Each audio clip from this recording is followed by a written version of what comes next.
Halo teman-teman, kembali lagi ke channel Wayo Paham. Di video kali ini saya akan menjelaskan tentang gimana caranya memilih bibit ikan yang bagus untuk dipelihara dan untuk dibudidayakan.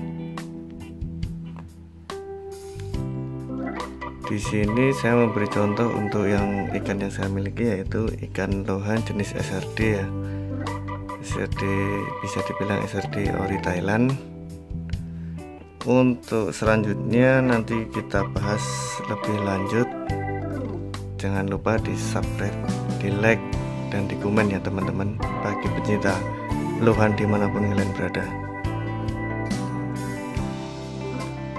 Di sini saya akan memberikan beberapa tips untuk memilih ikan lohan yang bagus. Yang pertama, saya biasanya memilih bibit ikan sehat. Ikannya yang sehat, yang jelas ya teman-teman. Untuk memilih bibit, mendapatkan bibit ikan lohan yang bagus, selalu pilih bibit ikan yang sehat. Bibit ikan yang sehat bisa dilihat dari kondisi fisiknya ya teman-teman. Fisiknya yang sempurna. Hindari bibit ikan yang diselimuti bercak-bercak putih atau jamur, apalagi bagi yang pemula untuk pemain lohan. Yang kedua adalah pilih anakan dengan jenong yang cukup besar.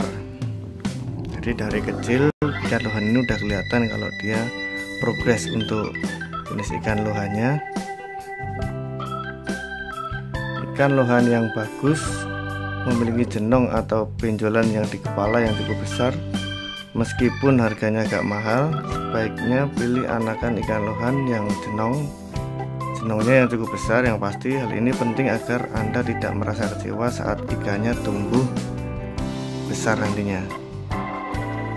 Terus yang ketiga, pilih bibit ikan yang memiliki banyak motif mutiara maksudnya, atau bisa disebut untuk ikan lohan yang bagus memiliki banyak motif unik di tubuhnya. Pilihlah bibit ikan yang memiliki banyak motif, baik berukuran besar maupun berukuran kecil. Ikan dengan motif unik memang terlihat lebih indah. Semakin unik desainnya, maka akan semakin bagus untuk ikan lohannya. Kemudian untuk yang keempat, biasanya saya pilih bibit ikan dengan postur yang bagus. Pemilihan bibit ikan lohan yang memiliki postur yang bagus. Postur lohan yang bagus diantara memiliki tubuh agak bulat, tebal, dan memanjang ya. Hindari memilih bibit ikan yang terlihat kurus. Nah, itu penting banget untuk pemilihan bibit ikan. Terus yang kelima, yaitu pilih bibit ikan yang mengandung warna merah. Merahnya biasanya kalau ori lebih pekat dibanding ikan yang lokal. Warna merah pada ikan lohan menjadi bagian tubuh yang disukai pecinta ikan lohan. Cari bibit ikan yang memiliki warna merah, baik banyak ataupun sedikit pada bagian tubuhnya. Misalnya di bagian insang, perut, ataupun di bagian sirip atas. Warna yang baik yaitu merah pekat di bagian bawah tubuh. Ikan menjadi semakin cerah di bagian atasnya. Ini beberapa contoh yang saya memiliki. Udah saya sekat-sekat untuk disortir kembali dari yang buraya. Jadi yang agak besar ini ukuran sekitar 4 cm ya teman-teman. Kita lanjut next. Untuk yang keenam, pilih bibit ikan dengan mata yang bagus. Mata ikan lohan juga menjadi salah satu faktor yang penting ya. Pilih bibit ikan dengan mata yang bagus. Mata ikan lohan yang bagus selalu memiliki bulatan yang berwarna merah di bagian kedua bola matanya. Jangan sampai nanti sebelah yang warna merah, sebelahnya nggak ada.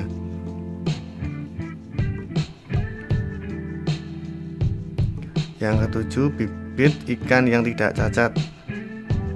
Hindari memilih bibit ikan lohan yang cacat. Anda harus selalu ingat untuk pilih bibit ikan yang tidak cacat ya. Nanti di bagian badannya kelihatan kalau bahwa ikan itu cacat atau tidaknya. Terus beberapa kelainan fisik yang mungkin ditemukan pada ikan lohan, yaitu tubuh yang bengkok, kerusakan pada bagian siripnya, kelainan di bagian tulang punggung, dan lain sebagainya. Nah, ini sangat penting banget untuk ciri fisiknya. Kemudian yang nomor 8, biasanya saya pilih bibit ikan dengan bentuknya sirip tertentu. Sirip ikan lohan juga ternyata penting ya, dan perlu diperhatikan.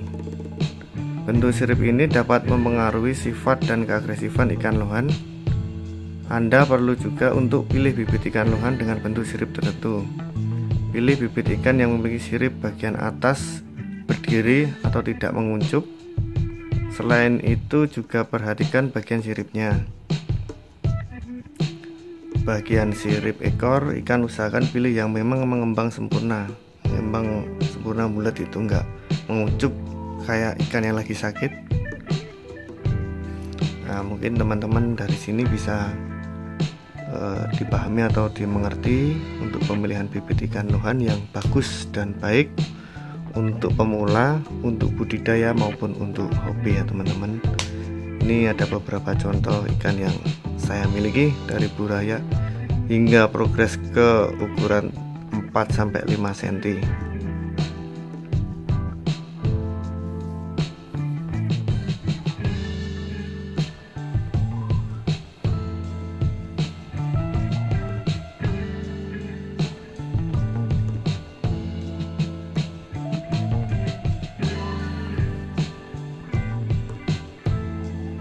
Mungkin cukup sekian dari saya. Nanti ada beberapa review lagi mengenai ikan lohan ya, entah itu jenis SRD, Kamfa atau dan lain sebagainya. Nanti bisa saya share lagi untuk teman-teman. Terima kasih.